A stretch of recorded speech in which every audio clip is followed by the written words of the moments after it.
Querida familia, muy buenas noches. Espero que todos se encuentren muy bien allá en casita o donde sea que me estés escuchando. Me alegra mucho poder saludarlos antes de contarles las más espantosas historias de terror que tengo para ustedes en esta ocasión. Como saben, tenemos una sección que describe la aterradora vida de los sicarios, cómo es que llegan a esa espantosa labor y cómo terminan. Pero también tenemos una contraparte, personas que nos cuentan lo difícil que fue capturarlos, cómo lo hicieron y sobre todo, las cosas horrorosas que encontraron cuando lograron capturar a uno de ellos. En el episodio de hoy te hablaré de cazadores de sicarios, pero también de la dolorosa decisión que tomaron algunos padres al entregar a sus propios hijos. Así que ponte cómodo y disfruta de esta recopilación de historias que preparamos para todos ustedes. Si aún no lo has hecho, no olvides suscribirte y activar la campanita en todas las notificaciones. Es completamente gratis y te sirve para no perderte ni un solo episodio de los que subimos cada semana. Déjame tu pulgar arriba y prepárate. Estás escuchando Oscuro Secreto. ¿Están listos para esto?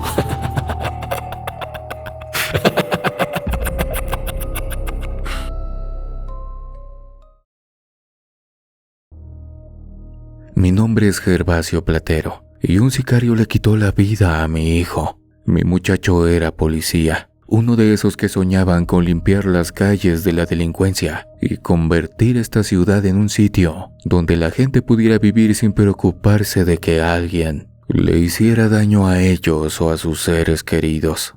Siempre le dije a mi hijo que fuera inteligente y mantuviera un perfil bajo, pues los criminales ven a un héroe como un enemigo indeseable y muchas veces no se tocan el corazón.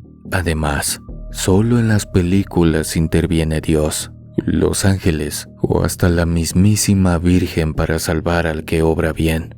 Conforme pasaba el tiempo, mi hijo fue ganando premios por su valor y porque su intervención oportuna resultó imprescindible para la captura de delincuentes comunes, distribuidores de cochinadas que afectan a los jóvenes ingenuos o empleados de peces gordos que propician el miedo en el país. Detrás de las rejas, varias personas lo maldecían y afuera, en las calles, su nombre y su cara se empezaron a hacer conocidos.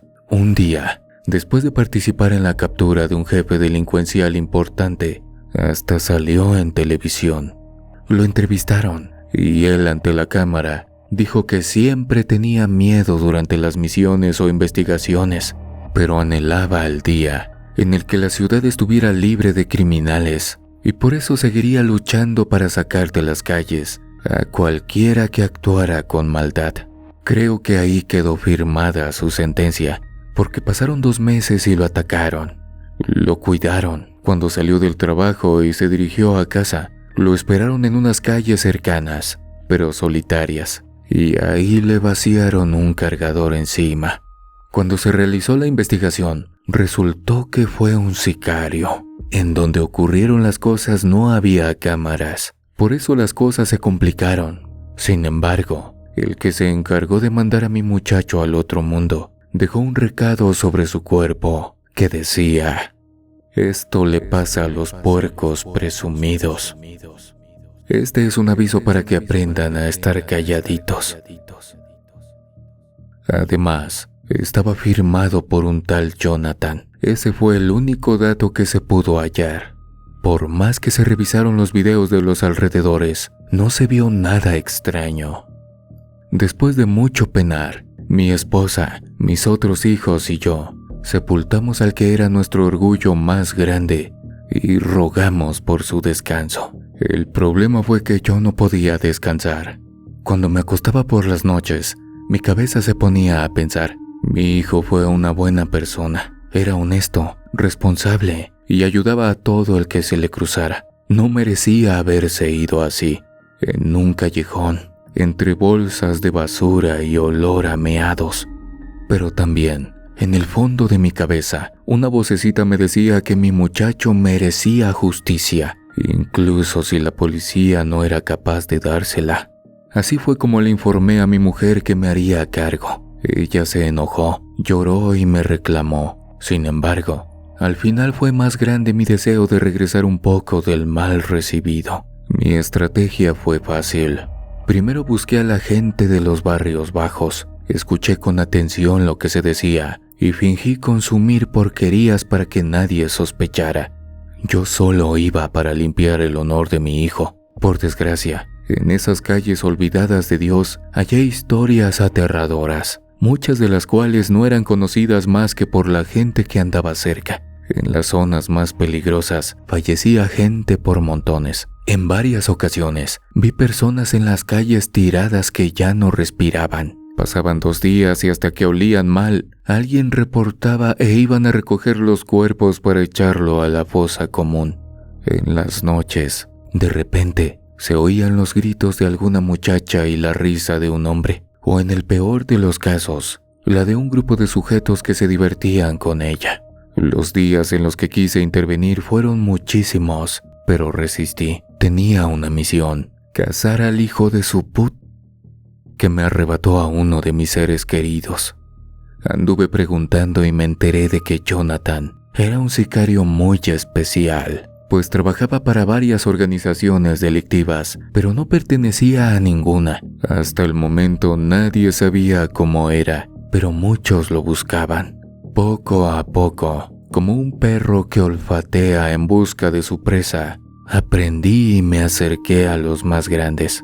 Casi 3 meses después, dejé de fingir que consumía y me convertí en mula. Así que entré a los lugares donde se movían los que tanto dañan al pueblo.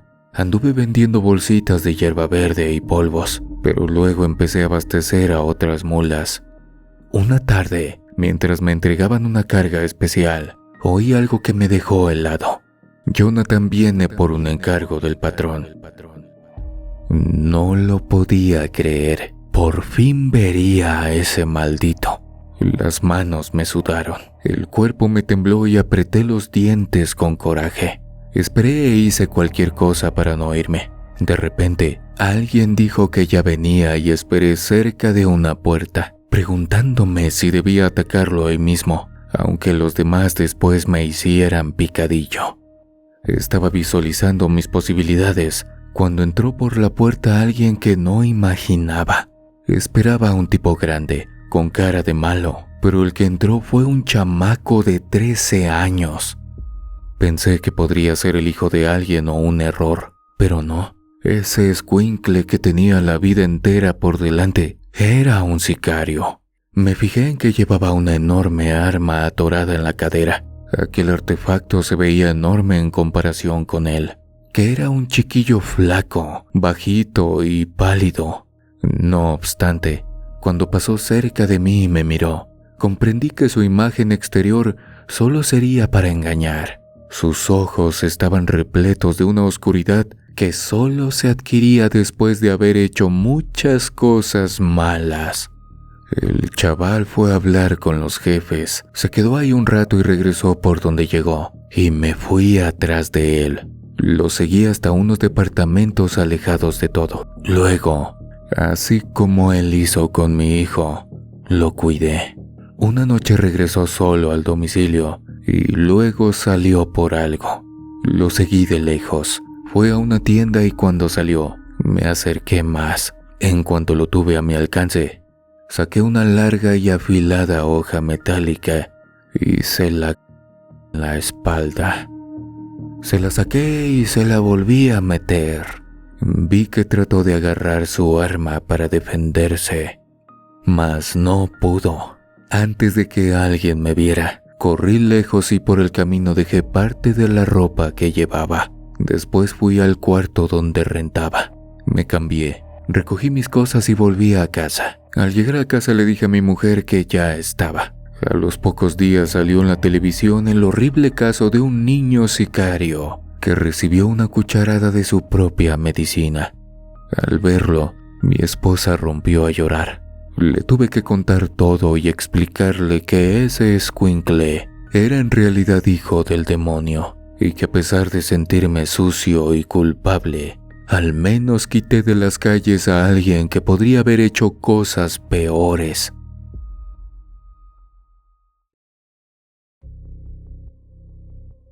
Les envío saludos a todos. Mi nombre es Lupita y me acabo de jubilar como policía en el estado de Tamaulipas. Hoy les quiero compartir un relato que a lo mejor oyeron por ahí, pero que yo viví de cerca. Entre el 2014 y 2015 hubo una temporada muy difícil por acá. Al ser frontera, siempre hay problemas, pero en ese año las cosas se pusieron de lo peor. Por todos lados había enfrentamiento entre grupos delincuenciales y la gente nos llamaba para reportar los incidentes. Sin embargo, cuando llegábamos al punto indicado, ya solo encontrábamos cuerpos tirados sobre enormes manchas de sangre y casquillos abollados. Conforme pasaban los días e iban avanzando las investigaciones, nos enteramos de que la mayoría de los problemas los estaban provocando unas mujeres a las que en los barrios bajos les decían las flacas. Nos resultó muy interesante, pero también inquietante, que se tratara de una célula criminal compuesta por mujeres. Al principio no lo creíamos, pero luego empezaron a salir pruebas de que era cierto. Empezamos a rastrear su guarida o cualquier pista que nos permitiera dar con ellas, pero no logramos ubicar nada, ni siquiera un indicio de su paradero. Nadie sabía dónde vivían ni quiénes eran. Algunos mencionaban sus apodos, pero eran demasiados imprecisos. Por ejemplo, nos llegó el dato de que a una de las sicarias le decían la gitana, porque era muy guapa y solía llevar faldas largas, blusas cortas y collares vistosos. Luego nos dijeron que eso no era cierto, que ninguna de las flacas se vestía así, pero que a una, a la que le decían la Peque, solía ponerse minifaldas. Estuvimos con las manos vacías durante mucho tiempo. Entonces nos topamos con un señor que aseguró haber visto a una de las sicarias y le pedimos un retrato hablado. El dibujante empezó con un perfil común, de mujer, pero las indicaciones del señor lo llevaron a modificar una y otra vez el boceto, hasta que el hombre aseguró que así se veía la persona que le quitó la existencia a un empresario de la zona. Cuando vimos el dibujo no lo podíamos creer, pues en la hoja se encontraba plasmada la cara de una persona muy joven, casi una niña. Según nuestros cálculos, la delincuente debía tener entre 14 y por mucho 20 años. Consideramos que, a lo mejor, se trataba de una joven desvalida, cuya infancia estuvo plagada de carencias y su talla era menor a la normal, pero aún así se veía muy chica. Pasaron los días. Nos esforzamos mucho y logramos dar con un nombre. Susana, la gata. Nuestros informantes y policías infiltrados confirmaron que era amiga de un distribuidor de sustancias perteneciente al cártel del Golfo. Él soltó la sopa y nos permitió entender cómo funcionaban las flacas. Para empezar, eran una organización independiente. Trabajaban para diferentes capos sin unirse a su grupo. En efecto, se trataba de puras mujeres y, por si fuera poco, eran chicas en contextos tan complicados, de modo que no les temblaba la mano para jalar el gatillo si les pagaban por ello. Poco a poco fuimos entendiendo de qué iban las famosas flacas, pero también nos dimos cuenta de algo. Eran jovencitas sin corazón, hacían cosas terribles. Si iban por algún rival de otro cártel, además de quitarle la vida, le vaciaban sus cargadores hasta convertirlo en papilla.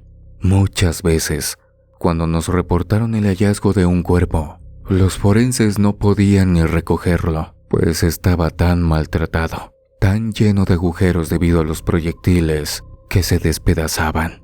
También se hallaron a hombres con los genitales cortados y metidos en sus bocas, o mujeres a las que les arrancaron los dientes, las uñas o los senos. Las flacas se encargaron de familias enteras, los asfixiaron en sus propias casas o hicieron volar sus vehículos. El grado de maldad y falta de corazón nos hizo pensar que los retratos hablados estaban mal, pero ocurrió algo. Una tarde, después de que una integrante de las flacas atacara a una activista que peleaba para que las autoridades se esforzaran más en la búsqueda de desaparecidos. Los guardias lograron atrapar a la criminal y cuando la presentaron ante el Ministerio Público, resultó que tenía apenas 15 años. Esa fue la confirmación de que en verdad teníamos ante nosotros a un grupo compuesto por niñas que se dedicaban a comercializar con la vida de otros. Esa fue la única vez en la que sentí que el mundo estaba perdido.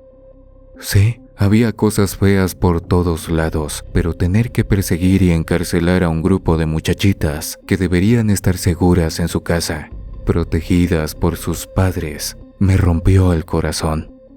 No me cabía en la cabeza la posibilidad de que una de mis hijas anduviera eliminando gente en lugar de estar en la escuela estudiando. El problema era que estaba pasando y era responsabilidad de todos. De sus padres que no las protegieron, de los vecinos que no las rescataron, de todos los hombres que les hicieron daño de maneras indescriptibles y también de nosotros. La culpa también la teníamos los policías, que aun con el poder que nos daba el uniforme, no hacíamos lo suficiente para ofrecer un estado seguro, en el cual pudieran crecer alejadas de esas espantosas herramientas con cañones largos, cortos, delgados o enormes. Quieran o no, eso nos hizo esforzarnos más. Buscamos a las flacas por todos lados. Recabamos toda la información posible. Definimos sus perfiles y les entregamos sus descripciones a todos los elementos de seguridad. En los documentos dejábamos claro que se trataba de adolescentes y jóvenes, delgadas en su mayoría y de aspecto inocente. Redoblando esfuerzos, logramos detener a algunas integrantes más, pero ninguna de ellas quiso hablar para llegar hasta las líderes. Lo único que conseguimos fue saber que quien comandaba su equipo era una muchacha de 15 años, a la que le decían la morena, debido a su piel tostada. Nuestras búsquedas nos permitieron detener y procesar a 6 flacas. Todas ellas eran menores de edad. La mayoría de esas chiquillas tenían historias donde alguien ultrajó su inocencia y prefirieron la calle a seguir sufriendo en sus hogares o cerca de sus vecinos. Estaban llenas de un resentimiento que tenía el mismo tamaño que su agradecimiento hacia la morena, quien les enseñó a defenderse y asegurarse de que nadie, jamás, las volviera a tocar o a maltratar. Por más que insistimos, no conseguimos nada, por lo tanto seguimos trabajando.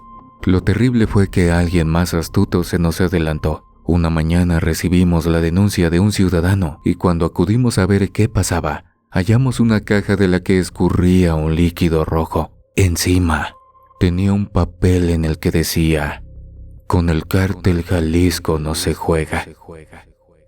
Aquí les entregamos a la morena. Abrimos el contenedor y hallamos un montón de carne y huesos triturados. Así terminó el episodio de las niñas sicarias que aterrorizaron a gran parte de Tamaulipas. Saludos a todos, me llamo Román y les voy a contar la historia de mi hijo Iván. De niño, Iván fue un niño común. Le gustaba jugar fútbol, básquetbol y era muy inquieto. En la escuela no era el mejor, pero tampoco tenía notas tan malas. Hasta eso de los 18 años fue el muchacho más normal del mundo, pero cuando terminó la preparatoria y no pudo entrar a la universidad, creo que el corazón se le amargó. Su madre y yo le dijimos que no pasaba nada, que estudiara y que el año siguiente lo intentara otra vez. La esperanza de que pudiera continuar estudiando lo animó un poco, pero conforme pasaban los días, menos ganas tenía de agarrar los libros o de hojear sus libretas. En menos de medio año, mi hijo se apagó.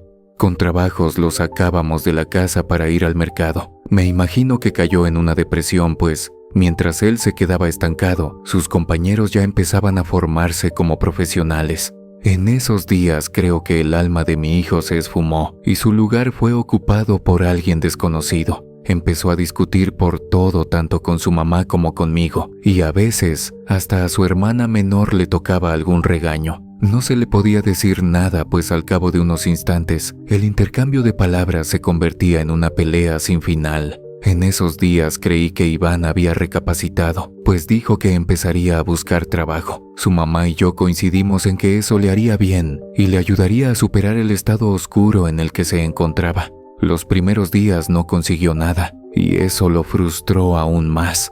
Al cabo de una semana, sin darnos más detalles, nos informó que ya tenía empleo. Nos alegramos con todo el corazón y aunque no le dijimos nada, tratamos de acercarle lo necesario para que le fuera bien. Yo le pasé una mochila, su madre le sacó unos toppers para que pusiera su comida. Hasta su hermana le arrimó un suéter a fin de que no pasara frío al salir o al regresar.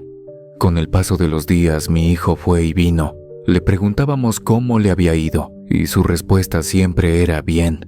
Su mamá trató de indagar en qué trabajaba y él indicó de manera simple que en un almacén. Más tarde, su madre y yo coincidimos en que parecía lógico, ya que en los últimos años nuestro hijo se desarrolló muy bien y no nos cabía duda de que haría un excelente trabajo en una bodega. Destacamos que no le resultaría difícil cargar hasta 80 kilos. Poco a poco los días continuaron yéndose. Iván se iba de la casa a las 7 y regresaba a veces hasta las 8 de la noche. Aunque lo hacía con cara de hígado, le daba a su mamá un buen gasto cada semana y eso me aligeraba mucho la vida. Un día además nos ordenó, pues no hay otra forma de decirlo, que bardeáramos la casa y él se encargó de pagar hasta el último peso. A mí como su padre me dio un gusto enorme ver que mi hijo estaba usando su sagrado dinero para retribuirle un poco al humilde hogar que lo vio crecer. De a poco nos acostumbramos al semblante serio de Iván y lo aceptamos con un rasgo distintivo, algo particular en la personalidad de un joven cuyas metas tuvieron que cambiar de golpe. Así fueron transcurriendo los días, los meses y un par de años. A mi hijo al parecer le iba bien. Sin embargo, una noche llegó más tarde de lo habitual y notamos que se hallaba tomado. Mi esposa no pudo ocultar el desagrado que le dio ver a su hijo así, pero la tranquilicé y le dije, «Mujer, es joven, tiene que divertirse y disfrutar de la vida». Ella a regañadientes se calmó y lo dejó pasar. Por desgracia, esa fue la primera de muchas ocasiones similares. De pronto el chico, callado, mal encarado y distante, se transformó en un tipo gruñón, desobligado y apestoso. Ahí fue donde nosotros, como padres, intervenimos y le llamamos la atención. Durante un instante, mientras trataba de hacerlo entrar en razón, Iván dejó salir un suspiro de entendimiento. Luego se levantó cuán alto era, me miró con coraje y me dijo que no me metiera en su vida, a mí, que lo alimenté de bebé, que trabajé hasta el cansancio para darle educación, que le compré juguetes sin importar que mis zapatos estuvieran rotos. Me decía que no me incumbían sus decisiones. Esa noche no pude ocultar la decepción que sentía. Incluso se lo dije a mi esposa. Ella también estaba triste. Por un par de días Iván no regresó a la casa. ¿Quién sabe en dónde se quedó? Volvió hasta la tercera jornada casi a las 11 de la noche, perdido en quién sabe qué bebidas y lo peor, con los ojos enrojecidos y la nariz irritada. Apenas podía caminar. Yo mismo lo ayudé a llegar a su habitación, le quité la mochila y lo acosté sin quitarle la ropa sucia que llevaba encima. Entonces, por mera curiosidad, abrí su mochila y el alma se me escapó del cuerpo. Ahí llevaba un paquete cubierto de cinta canela, bolsas pequeñas con un polvo blanco y con diminutos fragmentos cristalinos. También un arma espantosa con un gatillo dorado y una carcasa plateada. El cañón de aquella cosa estaba reluciente como si la limpiaran a cada rato, o en el peor de los casos, como si el dueño la usara a menudo. ¿Quién podría ser el dueño de ese artefacto? A pesar de lo que veía, no me caía el 20 de que era la mochila de mi hijo. Pensé a toda velocidad y me sugerí que a lo mejor se la encontró tirada. Sí, por supuesto, esa mochila no era suya, aunque se parecía a la que le di hacía tanto tiempo. No era suya. Las manos me temblaron ante el descubrimiento y la mochila se me cayó al piso. Con la caída se revolvieron las cosas y vi una libreta. La tomé sin poder controlar mis temblores y observé una lista de nombres. En la página que estaba observando, todos estaban tachados y eran 8. Seguí moviendo las hojas hasta llegar a la última. Ahí solo tenía 4 nombres, 2 sin nada y 2 que ya estaban rayados con tinta azul. Regresé un poco y me quedé helado al ver el nombre de un restaurantero al que hacía poco tiempo le arrebataron la existencia por no querer pagar piso en el centro de la ciudad. Salió en las noticias el mes pasado. Fui revisando de uno en uno los nombres y con cada uno que reconocía, el corazón se me fragmentaba más y más. ¿Qué me decían esos hallazgos? Mi hijo con un arma, con mercancía maligna y una libreta con el nombre de mucha gente fallecida. Para cuando Iván despertó la policía, ya le había tomado sus huellas dactilares y estas coincidieron con algunas encontradas en ciertas escenas criminales. Al principio no entendió, pero después me observó con furia. Yo aparté la mirada y me agaché lleno de vergüenza. No quise volver a ver a mi hijo sabiendo que trabajaba como sicario.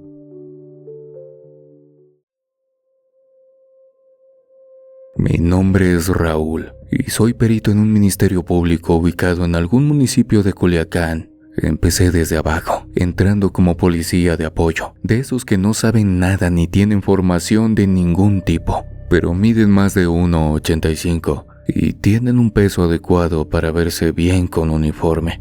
A diferencia de muchos, yo no me quise quedar solo en eso. Pedí capacitación y apoyo para seguir con mis estudios. Luego, para que mis labores continuaran en sintonía con el trabajo que ya tenía, decidí meterme a la carrera de criminología. Para quienes no lo sepan o se confundan con la criminología y la criminalística, les explicaré que la criminalística analiza el lugar de los hechos. ¿Dónde quedó el cuerpo? ¿En qué posición? ¿Con qué objeto un delincuente le quitó la existencia a otra persona? O cosas así. Pero la criminología analiza los factores personales, psicológicos, sociales y contextuales de un crimen.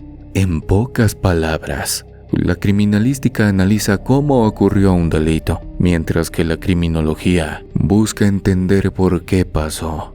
A mí me llamaba más la atención analizar los eventos que acudir a los escenarios donde todavía había gente con las de fuera. Así pues, terminé convirtiéndome en criminólogo y comencé a colaborar con los peritos para investigar diferentes casos. Analicé numerosos eventos interesantes y otros que resultaron obvios. Sin embargo, en el 2018 me tocó el que considero que hasta hoy ha sido el caso más retorcido al que me he enfrentado. Hubo un enfrentamiento en una plaza comercial. Un empresario recibió un ataque directo, pero los guaruras que lo acompañaban tenían una excelente formación y no solo lograron contener a su jefe mientras llegaban los paramédicos, sino que también persiguieron a los sicarios que atentaron contra su existencia. Con inteligencia y esfuerzo, lograron acorralar a 2 personas. Un chavo que cuando vio que quedó sin camino, se puso de rodillas y suplicó misericordia. Y otro sujeto que no soltó su arma, levantó las manos y dijo que se rendía mientras dibujaba una sonrisa burlona en sus labios.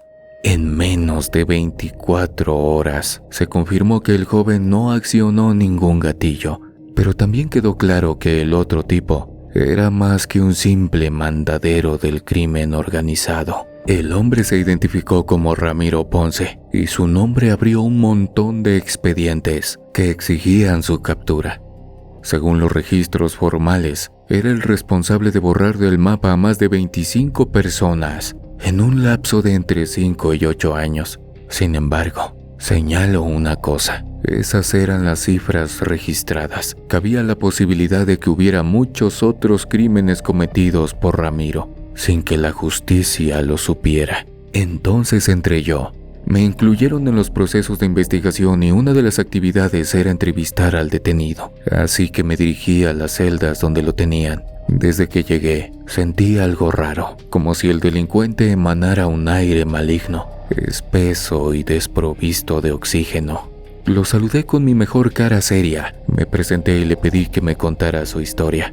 Dijo que nació en Ciudad Juárez, Chihuahua, y que fue hijo de una mujer que se dedicaba a vender su cuerpo.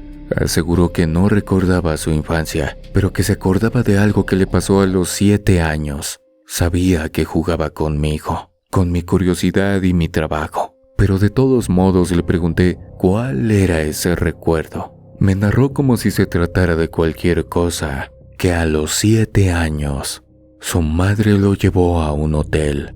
A ese sitio llegó un hombre que le quitó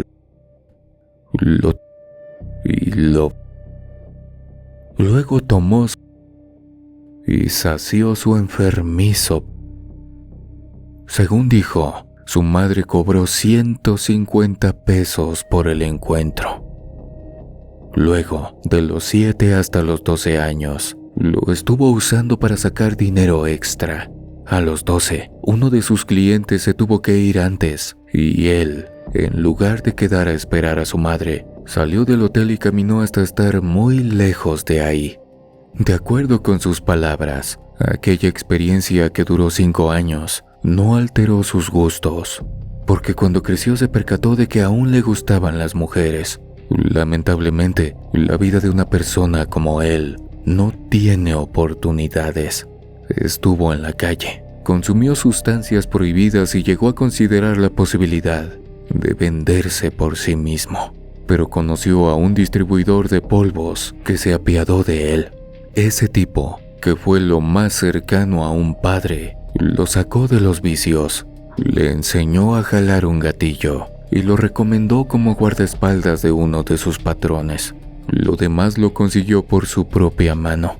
Me costó escuchar que se esforzó en ejecutar a todo aquel que se le pusiera enfrente para agradarles a sus jefes y dejar de sentir escalofríos mientras trabajaba.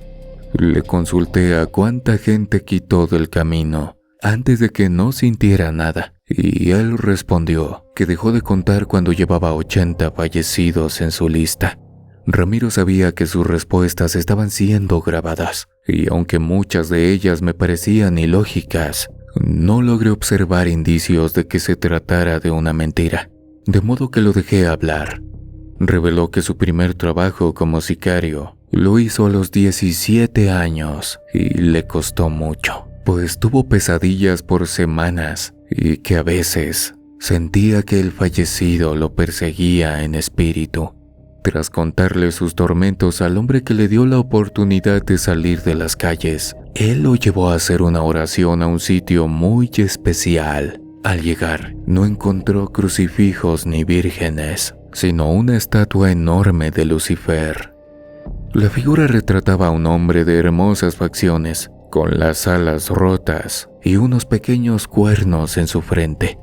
Tenía en la mano derecha una cabeza que se parecía a la imagen habitual de Jesucristo, y en la extremidad izquierda sostenía una cruz invertida. La estatua, a diferencia de otras representaciones de Lucifer, no miraba al cielo del que lo arrojaron, sino hacia el frente, como si estuviera orgulloso y listo para conquistar el mundo en el que cayó.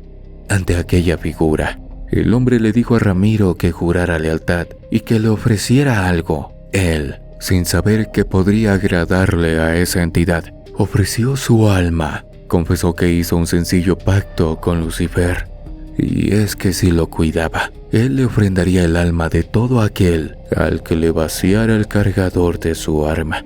Tiempo después, las pesadillas se detuvieron, sus actividades se aligeraron, los años pasaron y la policía comenzó a perseguirlo. Muchos lo cazaban como si fuera un jabalí en el bosque, pero tardaron mucho en atraparlo.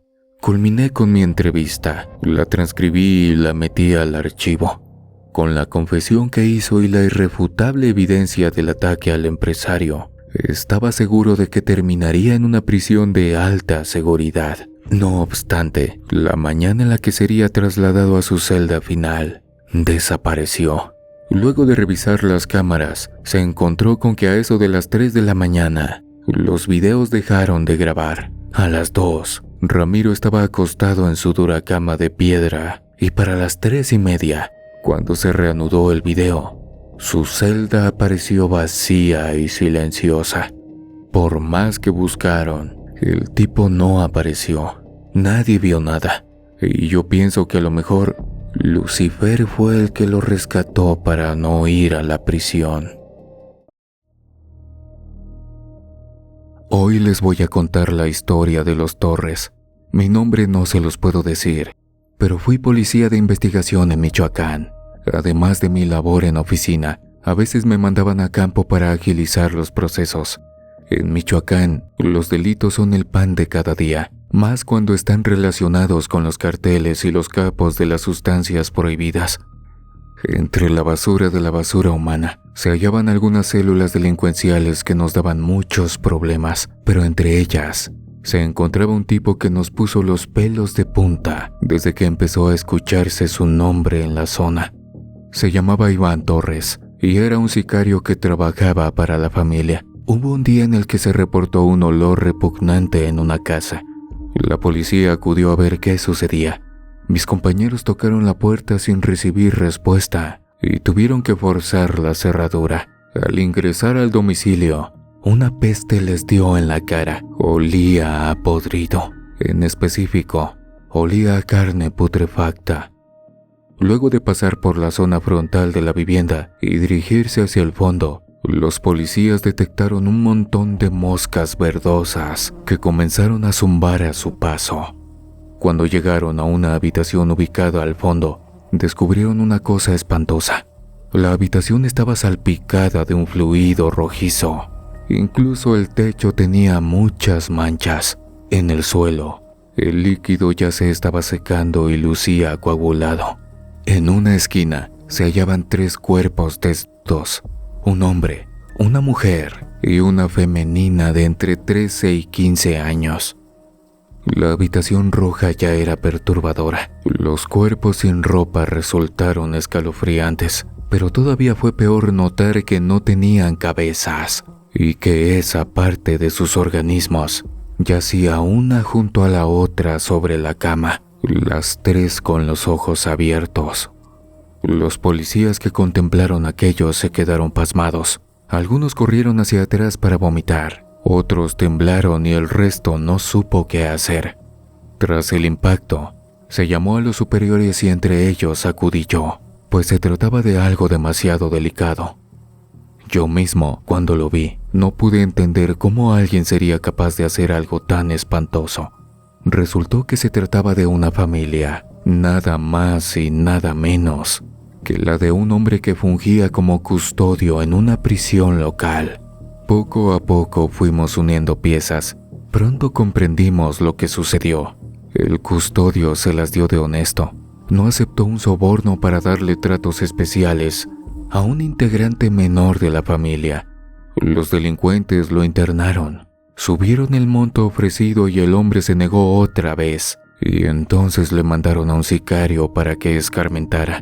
El sujeto llegó a su domicilio, tal como nos lo mostraron las cámaras de la casa y también las cintas que brindaron los vecinos. Parecía un volantero de lo más normal. Llegó a la casa, ofreció algo que le interesó al señor y lo dejó entrar. Una vez que el custodio dejó entrar al enemigo, ya no hubo vuelta atrás. Los forenses confirmaron que antes de fallecer, sufrió de modos espeluznantes. Fueron atormentados con hojas afiladas, humillados de maneras horrendas y seguramente la cereza del pastel fue que su hija adolescente también terminó envuelta en el asunto. Mi equipo y yo tardamos en conseguir mayor información, pero nuestros informantes dentro de la prisión lograron escuchar al tipo que buscaba beneficios en el reclusorio y dijo que Iván ya se había hecho cargo del custodio. Migaja a migaja dimos con el nombre completo: Iván Torres Meneses, un sicario ya ubicado en el cartel de la familia michoacana. El sujeto era buscado desde hacía 2 años más o menos, pero los equipos de inteligencia y rastreo todavía no lograban llevarlo ante la justicia. El sujeto era buscado desde hacía 2 años. Cuando ya lo tenían, se les escapaba de las manos. El sujeto era conocido por actuar sin humanidad y cometer terribles delitos contra los opositores de sus patrones. De hecho, quién sabe por qué no pensamos en él desde el principio. Tal vez se nos fue la onda. La cosa fue que con el custodio, Iván rompió la línea y su detención se volvió prioritaria. Los agentes especializados lo buscaron, se infiltraron y siguieron la línea de sus delitos hasta que, por extraño que parezca, se dieron cuenta de que solía visitar un complejo de departamentos privados en una zona residencial exclusiva. Iba, pasaba unos días ahí y se marchaba. Resultó que en el sitio tenía a una mujer y a una hija, Bianca Torres, de 14 años. La razón por la cual se logró capturar a un monstruo como Iván fue porque se equivocó al usar a Bianca para sus fechorías repugnantes. El hombre usó a su hija para acercarse a un político en una plaza donde el tipo estaba dando un discurso. La chiquilla se le acercó tal como se lo indicó su padre. Sacó de su mochila con forma de conejo una pistola pequeña, como de juguete, pero con un gatillo que funcionaba a la perfección. Sin que le temblara la mano, le disparó al hombre y trató de esconderse entre la multitud que comenzó a gritar. La niña no se dio cuenta de que una señora la vio. Los policías alrededor cerraron la plaza e impidieron que la gente saliera a fin de evitar que el delincuente huyera. Aquella mujer no perdió de vista a la pequeña criminal. En la primera oportunidad, la señora se lo comunicó a un policía y aunque al principio no le creyó, cuando se acercó a Bianca y ella se asustó, comprendió que era verdad. Bianca corrió. Estaba asustada de los agentes que la podían agarrar, pero el hecho de que acababa de enviarle un proyectil letal a un ser humano no parecía causarle conflicto. Los oficiales la persiguieron y, como era de esperarse, la alcanzaron. Estaba cerca de la puerta y le hablaba a un hombre. Papá, ayúdame. Entonces, entró un sujeto al que los de seguridad reconocían como Iván Torres. Llevaba también un arma en la mano. Tenía el brazo tendido y el dedo sobre el gatillo. Con una voz sonora, ordenó que soltaran a la niña. Pero como los agentes que la tenían agarrada no reaccionaron, el sicario le envió un proyectil al que le sujetaba la mano derecha. Una nube roja emergió de su cabeza y el oficial se desplomó poco a poco. Bianca quedó salpicada de rojo, pero eso no la asustó. Tenía una sonrisa en la cara. Vio cómo su padre iba a hacer lo mismo con el policía que le agarraba el otro brazo. Sin embargo, él la soltó. Con alegría pasó a un lado del difunto y se dirigió a los brazos de su papá. Eso distrajo al sicario y no notó que por atrás venían unos policías. Padre e hija fueron detenidos ese día. Al padre lo procesaron con urgencia y lo mandaron a una cárcel de máxima seguridad, donde quedó aislado, en una celda de 3 por 3 metros. A la hija la mandaron a un reformatorio, sin embargo, los psicólogos encontraron que tenía trastornos muy difíciles de remediar y seguramente la enviarían a una clínica mental cuando cumpliera los 18. A nosotros nos dijeron que nos calláramos. Ya saben, así funcionan las cosas.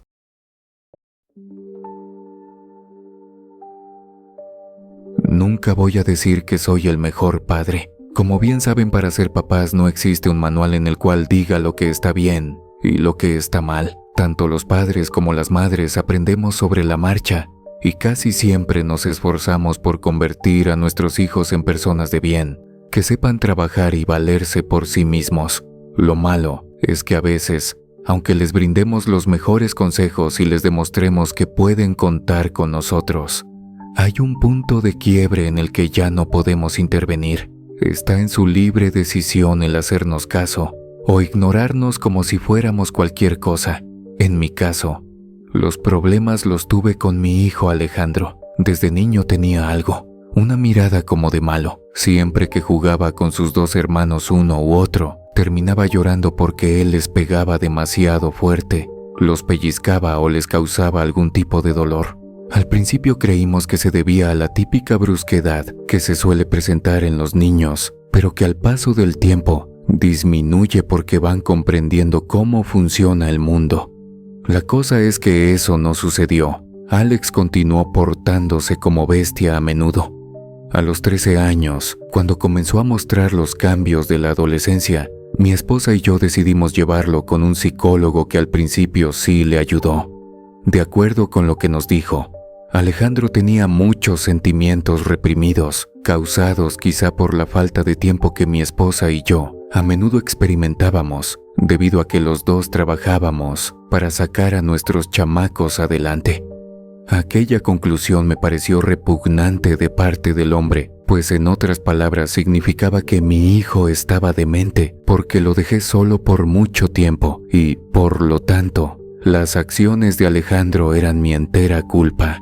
Todavía en ese momento me tragué el orgullo. En mi día de descanso me hacía un rato para llevar a Alex y a sus hermanos al parque, al cine, a las carreras o a comer. Le puse todo el empeño y hubo un ligero cambio, como que Alejandro se calmó y mostró cierta prudencia en su forma de actuar. Por desgracia, eso no duró mucho tiempo, y para los 14, un año antes de terminar la secundaria, volvió a comportarse horrible.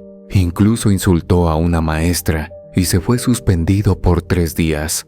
De ahí, por más tiempo que le dedicáramos, no hubo modo de controlar su actitud. Siempre estaba enojado. Sin embargo, no comprendíamos su coraje. Jamás le faltó un plato de comida caliente en la mesa. Tampoco careció de útiles escolares ni de uniformes. Cooperación que le pedían misma que llevaba de manera puntual. Sí, a lo mejor a veces trabajábamos mucho, pero su mamá lo iba a dejar y a recoger de la primaria. Hasta la secundaria, cuando él dijo que quería irse con los otros chicos de la colonia, lo dejamos acudir al plantel por él mismo. En fin, no sé. Cuando fui a hablar con el psicólogo y puse sobre la mesa que Alex volvía a estar igual o peor, el hombre suspiró y dijo que a lo mejor ahora requería ayuda psiquiátrica. Por supuesto, lo llevamos a evaluar a una clínica especializada en salud mental, pero no salió nada raro. Aún así, le enviaron un medicamento que solo vendían en farmacias particulares y nos dijeron que debía de tomarse una diaria por 6 meses para equilibrar sus reacciones adversas ante situaciones cotidianas. Sí, le compramos lo indicado, aunque solo por unos meses, porque mi chico aventó la caja al excusado y le bajó diciendo que no tomaría más porquerías, que seguramente eran pura azúcar para controlarlo. Con trabajos, Alex terminó la secundaria, pero obtuvo un promedio muy bajo. En mi opinión, los maestros lo pasaron para deshacerse de él. No obstante, eso le causó muchos problemas y terminó por decir que ya no quería estudiar.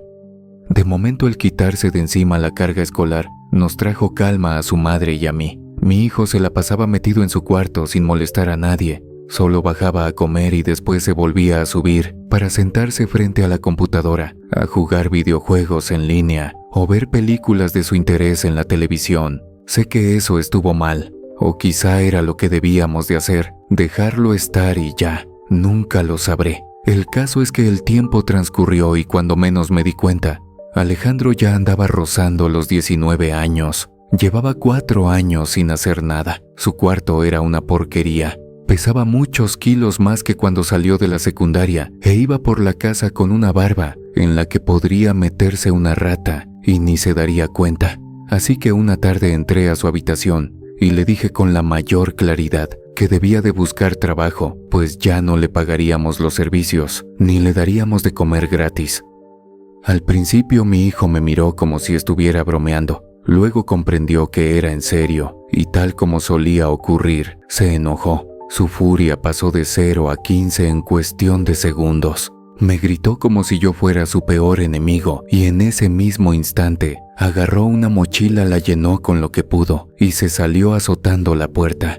Mi mujer me miró sin saber qué hacer. Ya luego me dijo que apoyaba mi decisión y que a lo mejor la calle le enseñaba lo que nuestra amabilidad no era capaz. Confiamos en que la vida le diera buenas oportunidades, pero no sucedió. No tengo ni la más mínima idea de cómo ocurrió, pero en lugar de buscar un trabajo honrado, Alex se metió en broncas y en menos de 3 días me llamaron porque tenía que ir a pagar una multa debido a una pelea callejera en la que Alex terminó. Cuando fui a sacarlo de la fiscalía, Alejandro me miró, me dio las gracias y se fue como si yo fuera cualquier persona de la calle. Tiempo después comprendí que en donde lo encerraron, conoció a gente mala la cual lo involucró en cosas terribles, en las que su forma de ser serviría de mucho. No lo comprendí hasta que la cara de mi hijo salió en las noticias con la leyenda de "Identifican al sicario que ultimó a un comerciante en la central de abastos". Algunos años adelante, una tarde, Alejandro tocó la puerta. Ya era todo un hombre y había bajado de peso. Iba con la ropa manchada de sangre y con la petición de que le ayudáramos, pues unos hombres lo atacaron y estaba demasiado lastimado como para valerse por sí mismo. Lo primero que hice fue asegurarme de que nadie lo hubiera seguido. Luego, en tanto su madre le limpiaba la zona por la que le emanaba abundante sangre e intentaba conseguir que se detuviera, yo le llamé a la policía y les dije que el sicario del comerciante estaba en mi casa, que era mi hijo y que alguien le acababa de hacer daño. Unos minutos más tarde mi casa quedó rodeada por patrullas. Los agentes entraron a hacer el reconocimiento y estoy seguro de que si Alex hubiera estado en óptimas condiciones, se los habría llevado de cara, pero como no era así lo arrestaron sin problema. Mi hijo me miró con una furia inimaginable. Algo que me dolió mucho, pero en el fondo supe que estaría mejor en un reclusorio encerrado hasta quién sabe cuándo, que afuera, causándole pena y sufrimiento a gente que a lo mejor hasta era inocente.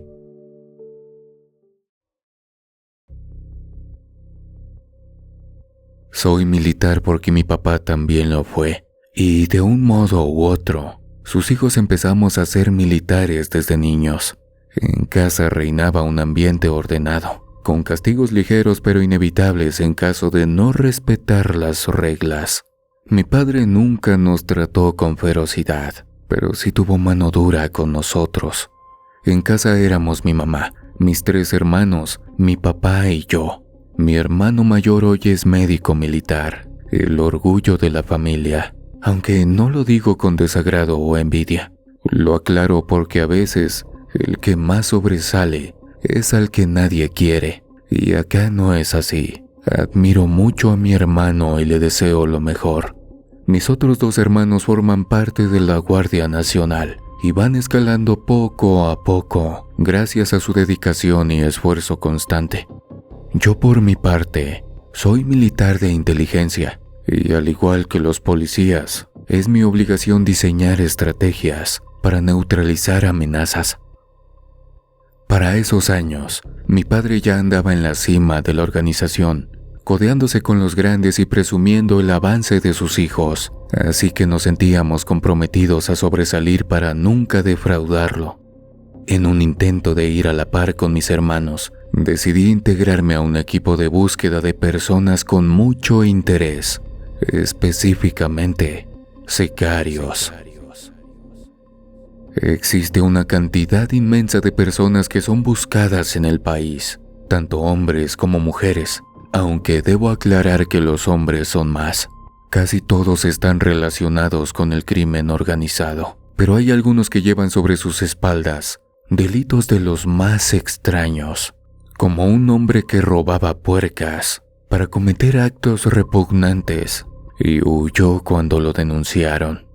Entre todos aquellos ciudadanos que usan a nuestra nación como un patio de juegos y lo convierten en un infierno para la gente buena, se hallaba un tal Jesús.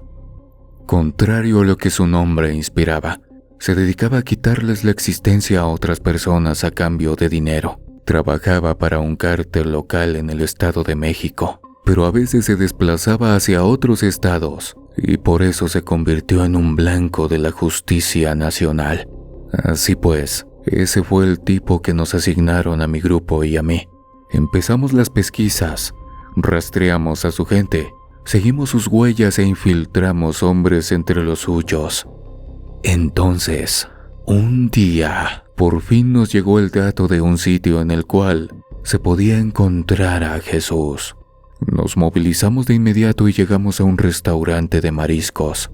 Desde adentro, uno de los infiltrados nos confirmó la presencia de nuestro objetivo y desplegamos una red de personal para que cuando saliera, le echáramos encima el guante. Por desgracia, al lado del restaurante había un salón y tocó la mala suerte de que esa tarde estuvieran festejando un cumpleaños de un niño. Nos pareció ridículo. Por eso cancelamos todo y decidimos modificar nuestras acciones. En lugar de atrapar a Jesús ahí mismo, lo seguiríamos para saber dónde se escondía. Así fue. El tipo salió y a la distancia escuchamos sus risas. No parecía un monstruo. Casi siempre es así. Los peores tienen un rostro normal, el de alguien que te encontrarías por la calle y al que no dudarías en saludar. Estoy seguro de que Jesús era capaz de ayudar a un anciano a cruzar la calle antes de entrar a una casa y acabar con una familia entera. Pues detrás de ese tipo nos fuimos con un cuidado enorme. Cambiamos varias veces de coche para despistarlo. Y así llegamos a un pueblo llamado San Bartolomé, en el Estado de México. Jesús entró a una casa con bardas altas. Mi gente y yo nos estacionamos a una distancia prudente. Esperamos a que llegara el resto del personal y actuamos. Rodeamos la casa.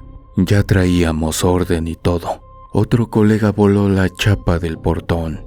Los gritos empezaron de inmediato, pero los que estaban adentro no pudieron actuar tan rápido como nosotros. Sabíamos a qué íbamos. Uno a uno, los empleados de Jesús quedaron tirados. Al final, de manera sensata, el sicario salió con las manos levantadas. Dijo a voz de grito que se entregaba por voluntad propia. Nos lo llevamos, pero ahí no acabó el horror.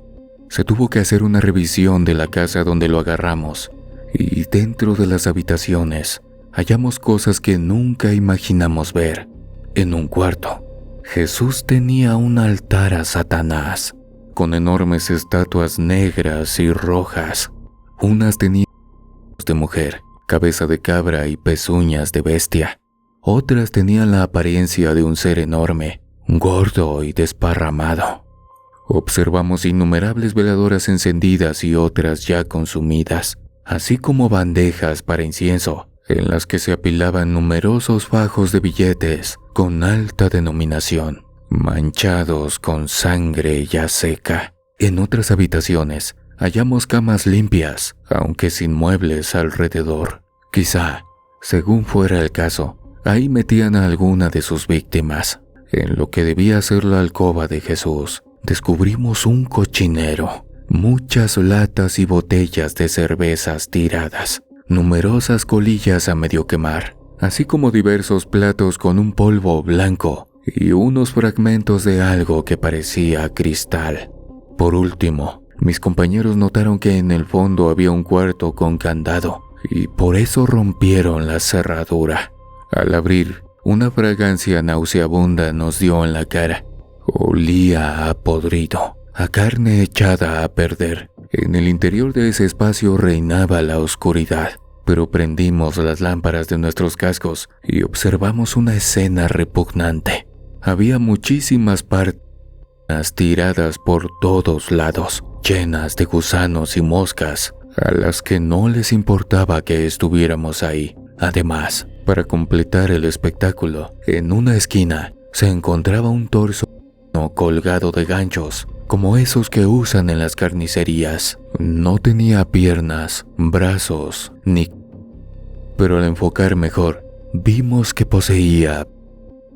Con eso determinamos en qué gastaba su tiempo aquel sujeto. En las horas siguientes se tomaron fotografías de todo y en las próximas jornadas acudieron los peritos a trabajar. Sin embargo, una orden de los superiores nos obligó a callar. Últimamente eso se está volviendo muy normal. Los policías y militares encontramos cosas horrendas de las que la sociedad ni se entera. Nunca nos explican por qué. Yo pienso que es para que otros no repliquen lo que hacen los criminales, pero también considero que hay intereses ocultos, tal vez de gente vinculada con esos sicarios. En la actualidad sigo trabajando en esto. Me esfuerzo, pero a veces solo tengo ganas de hacer una sola cosa: renunciar y olvidar todo lo que he visto.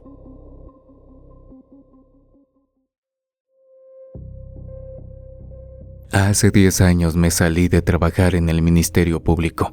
Era parte del equipo de investigación en oficina, pero nos asignaron la tarea de detener a un tal Julio César Aguilar Ruiz, alias El Manco, un sicario que estaba dando muchos problemas en la zona oriente del Estado de México. Todo comenzó cuando hallamos a una mujer, representante de un colectivo de comerciantes ambulantes, tirada en un terreno baldío. Ya no contaba con signos vitales y tenía signos de que pasó por momentos terribles antes de que la dejaran ahí. Lo que más me llamó la atención fue que no tenía dedos en las manos. Se los cortaron y dejaron la palma redondeada, coronada por 5 muñones en los que se veían los huesos astillados.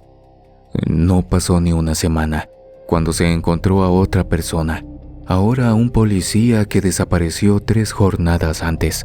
Lo descubrieron los residentes de una colonia aledaña al centro de la ciudad. Cuando llegaron los forenses y analizaron el cuerpo, notaron que también tenía las manos convertidas en un muñón rojizo, pues le retiraron los 5 dedos. Con ese hallazgo, ya iban 2 personas en las mismas condiciones. Tras eso, se armó un equipo para analizar la situación, pues era necesario revisar si nos encontrábamos ante un criminal en serie o si solo era una coincidencia demasiado macabra. Con los papeles sobre la mesa, nos percatamos de algo terrible. La representante del colectivo estaba echando a andar un programa de protección y vigilancia hacia los comerciantes del centro de la ciudad. El policía fue uno de los primeros en brindarle respaldo a la señora. Incluso se ofreció a hacer guardias completas, con aportación voluntaria para que los comerciantes estuvieran protegidos durante sus jornadas de venta. La lucha de ambos estaba relacionada con algunos políticos que pretendían retirar de la zona a cualquier comerciante ambulante, con el propósito de reubicarlos en plazas donde pagaran impuestos altos, los cuales no podrían cubrir con facilidad. Los bajos rumores decían que esos funcionarios tenían vínculos con algunos cárteles locales. Sin embargo, no se les pudo comprobar nada. Del mismo modo, tampoco se les podía comprobar que ellos hubieran hecho algo en contra de los fallecidos. Sin embargo, ahí fue donde inició nuestra teoría. Con los 2 personajes problemáticos eliminados, los crímenes se detendrían. Pero pues no pasó eso. 2 semanas más adelante, cuando se suponía que ya estaba todo olvidado, un par de personas fueron localizadas en una zona de cultivos. Eran un matrimonio que regía un próspero restaurante en una calle secundaria. Al revisar, nos encontramos con que hicieron una denuncia por extorsión y entregaron la grabación de una llamada en la que un cartel les recomendaba pagar una alta suma de dinero para asegurar su negocio y mantener su integridad segura. No pagaron. Le informaron a las autoridades y perdieron la vida casi enseguida. Luego de ubicar sus cuerpos, se observó que no tenían dedos. Un criminal en serie actúa de un modo especial. Busca a personas con características específicas o que estén relacionadas entre sí por alguna razón evidente. En algunos casos, hubo hombres que atacaban a mujeres de cabello largo. También hubo mujeres que buscaban a hombres adinerados. Sin embargo, una vez que tuvimos 3 casos con elementos idénticos, pudimos descartar un evento serial, ya que las personas en sí no tenían relación. Y así fue como concluimos que nos encontrábamos ante un sicario, un delincuente dedicado a eliminar a los rivales de otros a cambio de un pago. ¿Cómo lo supimos? Que las víctimas se opusieron a los extorsionadores y a acciones propiciadas por gente que se dedicaba a maltratar a la sociedad. Nos pusimos manos a la obra. Enviamos los informes y pasadas un par de semanas, en las que lamentablemente fueron localizados otros 2 cuerpos, nos llegó un dato importante. Había un sicario en la zona al que le decían el Manco. Con gran esfuerzo, seguimos su rastro. Olfateamos hasta debajo de las piedras y pudimos dar con un domicilio de interés. Nos dijo un informante que ahí vivía el Manco. Llegamos a una colonia sencilla, sin nada que llamara la atención, y nos dirigimos hacia la casa indicada, pero nos quedamos lejos, observando. Una vez que estuvimos seguros de que no nos sorprendería un grupo de delincuentes, nos acercamos en formación. Un colega le dirigió un proyectil a la puerta y voló la chapa. Luego entramos en tropel. El Manco estaba viendo la televisión. Parecía una persona normal. Hasta tenía unas bolsas de chetos en la mesa de centro y una botella de Fanta. Se sorprendió cuando nos vio invadiendo su hogar, pero no nos esperaba y no pudo hacer nada. Lo detuvimos y nos lo llevamos. Al estarlo esposando entendimos su apodo. Le faltaban todos los dedos de su mano izquierda. Esa extremidad terminaba en una masa de carne cicatrizada que me hizo pensar en los muñecos de la marca Lego. Después de aprenderlo, lo llevamos al Ministerio Público. Fue interrogado. Negó todas las acusaciones y, por supuesto, no le creímos. Tenía la condena en su propio cuerpo. En los siguientes días, trató de pagar un abogado particular, pero ninguno aceptó defenderlo. Le pusieron un abogado de oficio que, con desgana, le recomendó aceptar sus delitos a cambio de algunos beneficios. Así fue como nos contó su historia. A los 16 años, su padrastro le cortó los dedos.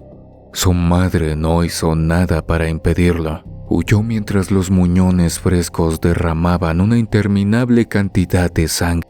Y por el camino alguien lo ayudó. Un guarura de un capo menor que se movía en la zona se fue con él. El hombre le consiguió un médico, lo suturaron y le dio un sitio para resguardarse, pero para nada gratis. Tarde o temprano tendría que devolverle el favor.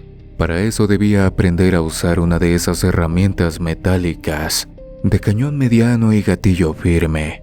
El manco resultó muy bueno para usar un arma. Lo apoyaba sobre su mano deforme y eso le ayudaba a dar en el blanco. No obstante, un día quiso dejar un mensaje, algo que identificaría sus fechorías y quizá pudiera llegar a oídos de su padrastro, el cual todavía vivía, como diciendo: soy yo el que está haciendo esto. Y un día podrás ser tú, el difunto que encuentren sin dedos.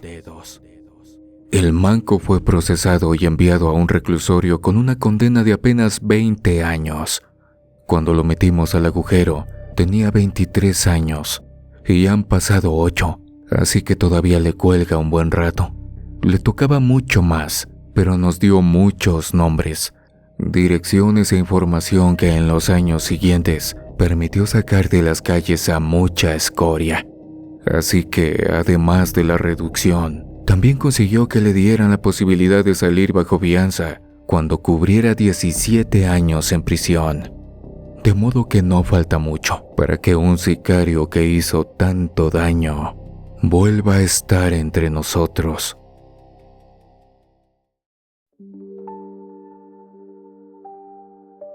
Mi esposo y yo nos esforzamos por criar a nuestros hijos con cariño, pero poniendo mano dura cuando fue necesario.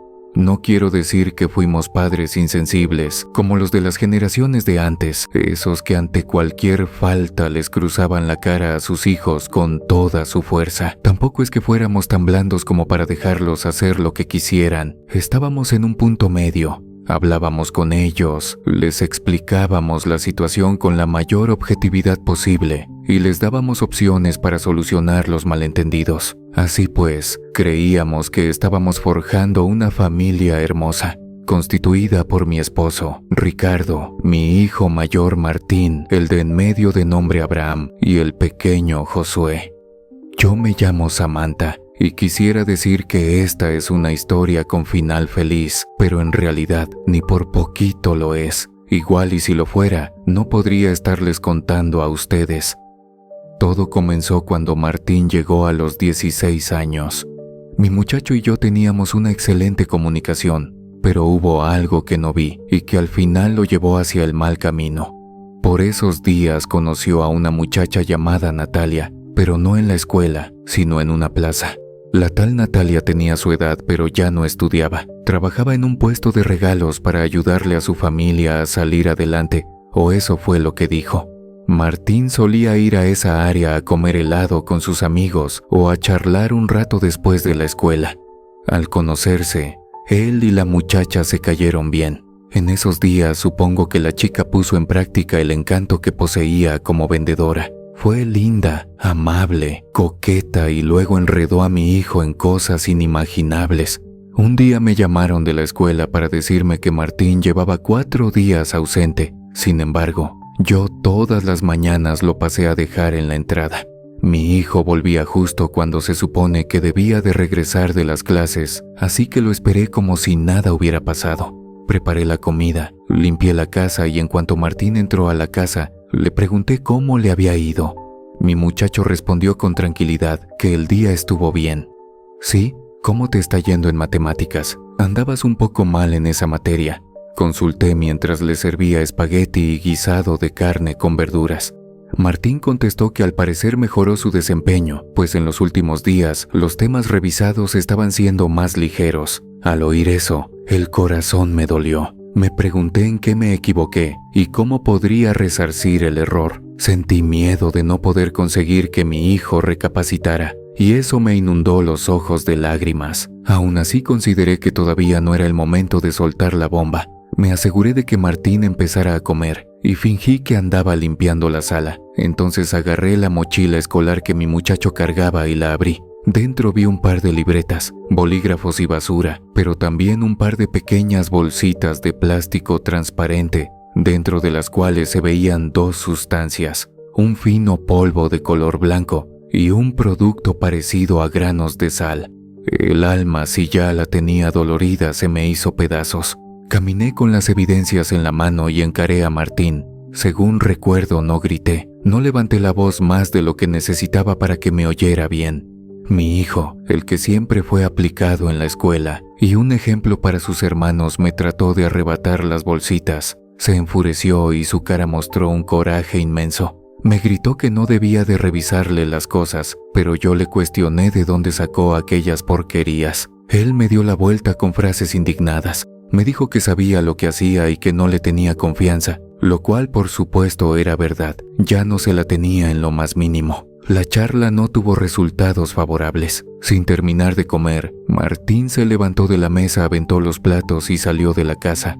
Esa fue la penúltima vez en la que mi hijo estuvo ahí. Cuando llegó su padre le conté lo sucedido y juntos fuimos a buscarlo, mas no lo encontramos por ningún lado. Al día siguiente, de camino a poner una denuncia de desaparición, lo vimos en la plaza junto con Natalia. No lo abordamos de inmediato, lo observamos a la distancia y con nuestros propios ojos vimos que él y la muchacha estaban distribuyéndoles bolsitas de sustancias a cualquier persona que se les acercara. Mi esposo y yo tratamos de hablar con él. Lo intentamos llevar a casa, le explicamos que aquella muchacha era una mala influencia y por más que tratamos nada funcionó. Martín dejó la escuela, se hundió en las actividades más bajas y luego me imagino que Natalia le dijo que debía de trabajar para sus superiores si quería conseguir más cosas para consumir. Alguien que se ha vuelto dependiente a esos polvos ya no razona. Puedo ver con claridad a mi hijo diciendo que sí que haría lo que fuera. De acuerdo con las cosas que he oído, debió de empezar desde abajo, como mula. Ya después le han de haber asignado actividades más grandes y al final, lo peor de todo, lo convirtieron en un asqueroso sicario. Mi muchacho se desapareció por un tiempo. No les puedo explicar las noches que pasé llorando, rezando y pidiéndole a Dios por él, pero les aseguro que fueron muchas. Cuando volví a ver a Martín habían pasado más de 2 años. Estaba delgado, tatuado del cuello y de los brazos. Un día alguien tocó la puerta. Abrí y un hombre me empujó. Me asusté mucho, pero pronto el tipo me dijo: «Perdóname, mamá, muy tarde entendí que estaba haciendo mal. Te juro que si me ayudas voy a cambiar.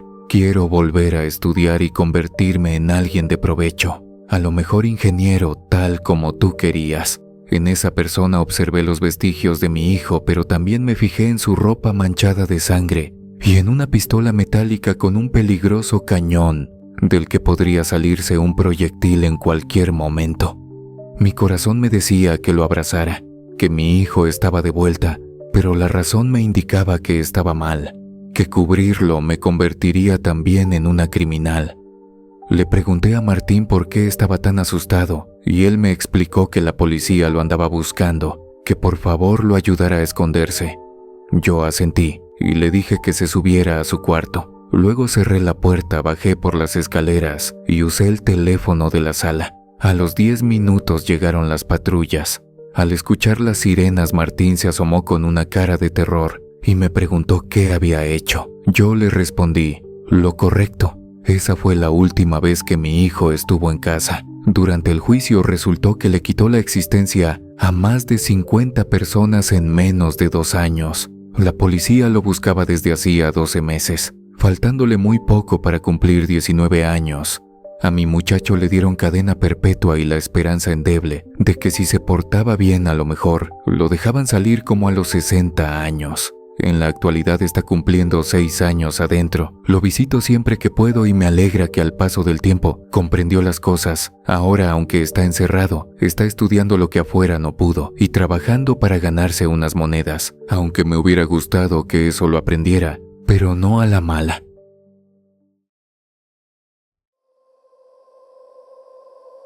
Desde niño me llamó la atención el trabajo de los soldados.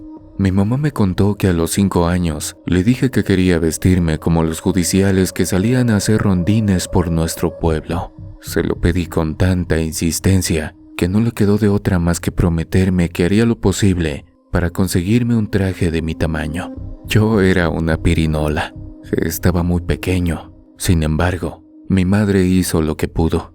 No encontró la ropa tal cual yo la necesitaba, pero halló en un tianguis un traje de adulto y se lo llevó a la modista del pueblo para que me hiciera un pantalón y una camisa con estampado de camuflaje. De día y de noche, semana a semana, me la pasé vestido de verde, caminando como si estuviera marchando y diciendo «Sí, señora», a cada cosa que me pedía hacer mi mamá, o «Sí, señor». Si el que me solicitaba alguna cosa era mi papá o uno de mis hermanos mayores. Estuve con la fiebre de soldado hasta que los pantalones se me rompieron y las camisas me dejaron de quedar. Sin embargo, aunque la ropa ya no me dio para más, mi cabeza conservaba una meta clara: ser soldado cuando creciera y dedicarme a cuidar a la gente.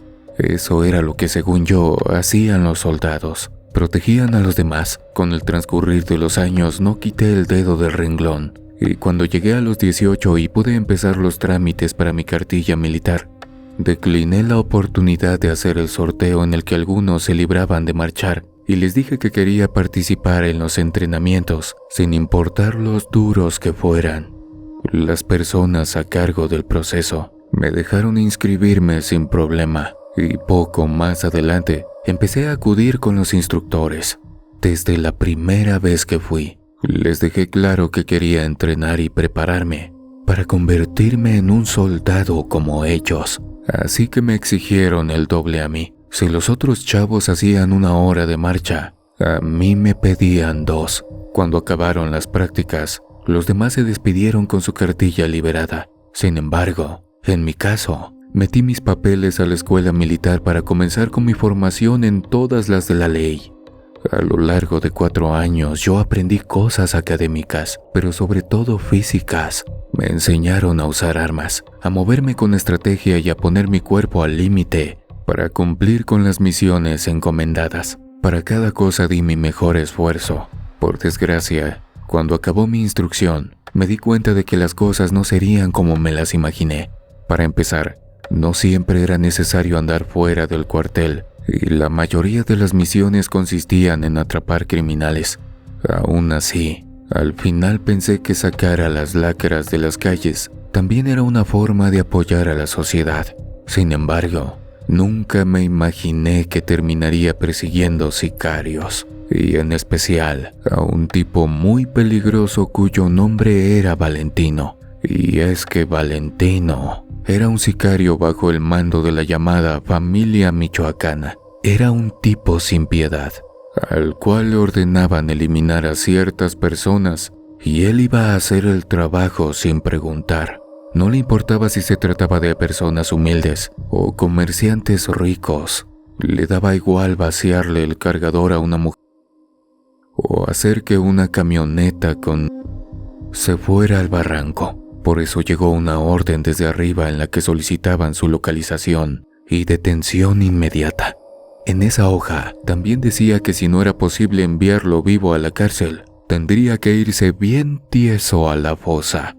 Así pues, junto con un equipo táctico, empezamos la persecución. Fue en todas las de la ley, una cacería. Detuvimos a muchos de sus compañeros. A todos les ofrecimos intercambios para que nos dijeran dónde estaba Valentino. Y al final, uno soltó la sopa a cambio de que lo enviaríamos a Estados Unidos con otro nombre y a una zona segura. Ya con una dirección, salimos y rodeamos la cuadra en la que supuestamente se ubicaba el sicario. Nos movimos en silencio, camuflados con ropa de civil, pero llevando debajo nuestros chalecos y otras protecciones. A las 10 de la noche se puso en marcha la operación, y tan solo unos minutos más adelante, comenzaron las ráfagas de fuego que respondimos con la misma fiereza que todos aquellos delincuentes. De su lado cayeron como moscas. Del nuestro, no tardaron en salir hombres, con una mano inutilizada o con una pierna llena de agujeros. Poco a poco, el equipo se acercó a la casa señalada y cuando llegó el momento, uno de mis compañeros más cercano jaló el gatillo de su arma para volar la chapa de la puerta principal. De inmediato, otro colega aventó una lata de gas lacrimógeno y no tardaron en salir esas ratas, incluido Valentino. Cuando lo vi, puedo asegurarles que no me lo creía. Era un tipo normal, medía como 1,75. Era delgado, moreno, de cabello en casquete corto e iba vestido con un pantalón de mezclilla y una playera de un equipo de fútbol. En la mano llevaba un artículo que lanzaba destellos, un arma letal bañada en oro, y la usaba para quitarle la existencia a mis amigos. Por eso dejé de cubrirme y me moví como una sombra hasta estar atrás de él. Le dejé ir 2 proyectiles en las piernas y lo vi caer de rodillas. Escuché cómo sus subordinados chillaron. Sin embargo, contemplé el modo en que Valentino movió una mano como diciéndoles: no pasa nada, váyanse, yo me encargo. En los minutos siguientes, muchos otros criminales cayeron. Unos quedaron tendidos con agujeros que supuraban un espeso líquido rojo. Otros simplemente ya no respiraban. Tras controlar la situación, llamamos a una ambulancia y en ella subimos al sicario. Yo me fui sentado a un lado del sujeto, con mis armas listas para enviarlo al otro mundo si hacía el más mínimo movimiento sospechoso. Por fortuna no fue así. Llegamos al hospital donde lo atenderían antes de meterlo a un reclusorio de alta seguridad. Y ahí, por un rato, nos quedamos en el estacionamiento. Permanecí sentado al lado del criminal y como si fuera un hechizo, la luz se fue bajando hasta que el sitio quedó en penumbra. En ese instante, junto a Valentino, vi algo. Era una sombra con cuernos. Me quedé paralizado. Ni siquiera pude levantar mi arma. Enseguida, Valentino se carcajeó y dijo: ya llegaste, mi señor. Gracias por acudir a rescatar a tu fiel sirviente. Luego percibí un aroma como a azufre y a cabello chamuscado. Minutos después la luz se restableció y vi al hombre tendido, amarrado a la camilla, con los ojos cerrados. Amigos de oscuro secreto, no sé si aluciné. Al criminal lo subieron a piso, le sacaron los proyectiles y quedó esposado en una cama. 2 policías permanecieron en su puerta y otros soldados rodeábamos el hospital. No obstante, al siguiente día, cuando un médico fue a revisarlo, resultó que no estaba por ningún lado.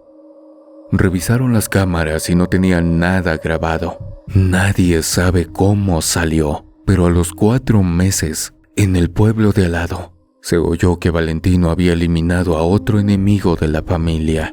La única explicación que les puedo brindar ante ese suceso es que ese sicario tenía un pacto con el diablo, y fue esa misma maligna entidad quien lo ayudó a escapar, a pesar de que lo teníamos rodeado.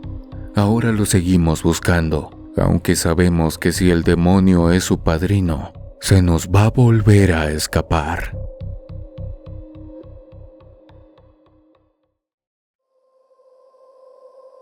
La historia que voy a contar me la encontré en uno de los archivos de la fiscalía. Ustedes no se imaginan la cantidad de expedientes que hay en los anaqueles y que contienen casos espeluznantes, cada uno más terrible que el anterior. Muchos de ellos nauseabundos, con fotografías que muestran hasta dónde puede llegar la maldad de la gente, que a veces se ubica a un lado de nosotros, o en el peor de los casos, dentro de nuestra propia casa, sentados en nuestra mesa. En fin, yo soy secretaria y por eso tuve acceso a los archivos. Aunque en estos momentos se está recibiendo gente para tomarles denuncias y darles asesoría, a veces es necesario cerrar la recepción para acomodar las actas levantadas, y en esas ocasiones, para que no me pusieran alguna actividad pesada, prefería irme a los archiveros para acomodar. Realmente me metí a ver qué encontraba, y fue así como encontré el expediente de Juan Álvarez Moreno, un adolescente de apenas 13 años, catalogado como sicario. Según decían los papeles, Juan era un huérfano. Su padre, Marcelo Álvarez, perdió la vida durante una riña callejera. Su madre, de nombre Rogelia Moreno, tenía un embarazo de 7 meses cuando su marido fue enviado al otro mundo. Marcelo trabajaba de albañil, pero tenía el vicio de la bebida y les daba una vida precaria a Juan y a Rogelia. A pesar de eso, la mujer lo amaba y por eso no lo dejaba. Entonces, tras su partida, los dos quedaron a la deriva. La madre de Juan empezó a lavar ajeno y con eso medio comían. El problema es que una mujer embarazada debe alimentarse bien y su cuerpo no lo perdonó. El día del parto, por más que la comadrona intentó hacer lo posible para que la criatura naciera bien, no lo logró. Hora tras hora Rogelia entregó sus fuerzas, pero perdió la batalla. Tanto la madre como el bebé se marcharon al más allá y dejaron a Juan desamparado. Él apenas tenía 7 años. Unas vecinas le dieron de comer por algunos días. Sin embargo, al poco tiempo se desentendieron del niño, pues no era su hijo. Por misericordia, fue adoptado por una familia en la periferia de la ciudad, aunque no fue de manera formal, sino que le hicieron un rincón en su casa y ya. Sus padres adoptivos, de nombre Irma Montes y Pedro Garza, no fueron la luz al final de su camino. Los primeros días no estuvieron tan mal. Le daban de comer y lo dejaban en paz. Más adelante, doña Irma empezó a regañarlo por cualquier cosa. Le gritaba por lo que hacía y por lo que no hacía. Y ese comportamiento también alcanzó a don Pedro, quien, además de gritos, añadió un manotazo y luego pasó a ser un cinturón, o según contó Juanito cuando fue detenido, hasta un cable o un mecate mojado. Pedro no trataba bien a sus propios hijos, pero al menos a ellos no los agredía físicamente. A él, que no llevaba su sangre, lo trataba con la punta del pie. En numerosas ocasiones lo mandó a dormir sin cenar. A los 9 años, después de resistir todo lo que pudo, agarró las pocas cosas que tenía, un par de pantalones, una que otra playera y algunos calcetines. Metió todo en un trapo y se salió de la casa durante la noche. Caminó sin rumbo sabiendo que la calle podría ser escalofriante, pero el hombre con el que vivía seguro era peor. En la calle anduvo dando tumbos hasta los 10 años. Comió de la basura, pidió limosna y aprendió a robar. Se hizo amigo de otros niños de la calle y con ellos aprendió a quitarse el hambre con unos líquidos pestilentes cuando la generosidad de los transeúntes no le alcanzaba para un taco. Un día, unos tipos llegaron a la zona y les ofrecieron a sus amigos unos polvos más fuertes que, además de quitar el hambre, también hacían que la gente se olvidara de sus problemas. Varios chiquillos aceptaron, pero Juan y su mejor amigo, no. Al ver eso, los hombres los felicitaron por tener un espíritu fuerte y en lugar de obligarlos a consumir, les ofrecieron trabajo. Serían mulas, es decir, distribuidores de sustancias que pasarían desapercibidos ante la policía u otras autoridades. Juanito lo hizo de las 1000 maravillas y con el dinero que le pagaban, su vida mejoró mucho. No había día en el que no comiera 3 veces. Por supuesto, el niño aprendió. A los 12 años pidió que le enseñaran a usar las armas que ellos utilizaban y mostró una enorme destreza para manejarlas. Una tarde, después de hacer sus entregas, Juanito fue llamado hasta un cuarto en el que vio a un hombre arrodillado, con los ojos vendados y las manos atadas. Uno de sus reclutadores le dio una herramienta de cañón largo y le dijo que le metiera un proyectil en la cabeza. Si lo hacía, le pagarían muchísimo más de lo que hasta el momento le habían dado. El niño dudó. Sin embargo, al final la idea de tener más dinero le ganó. Y después de un estruendo, el hombre cayó al suelo. Ese fue el primero. Tras eso, los encargos no se detuvieron. Nadie sospechaba de Juanito. Él solo se acercaba a su objetivo, sacaba su herramienta y jalaba el gatillo. Luego se perdía entre la gente que comenzaba a correr despavorida. No importaba si era un hombre mayor, una mujer o una persona joven. El niño hacía su trabajo. Cobraba por ello y se alegraba de ver tantos billetes, aunque como no tenía estudios, ni siquiera lograba comprender lo que significaba poseer tantos fajos de billetes. Solo era consciente de que mientras los tuviera, su estómago nunca se encontraría vacío, y eso le parecía maravilloso. Juanito era como un animalito salvaje. No entendía el mundo, no sabía lo que era bueno o malo. Su cabeza estaba desprovista de todo entendimiento moral. Cuando lograron ubicarlo, gracias al ojo de halcón de una señora que estaba cerca del punto en el que el chiquillo atacó a un hombre que no quería pagar derecho de piso, el niño aceptó los cargos por los cuales lo perseguían y luego describió varios de sus delitos.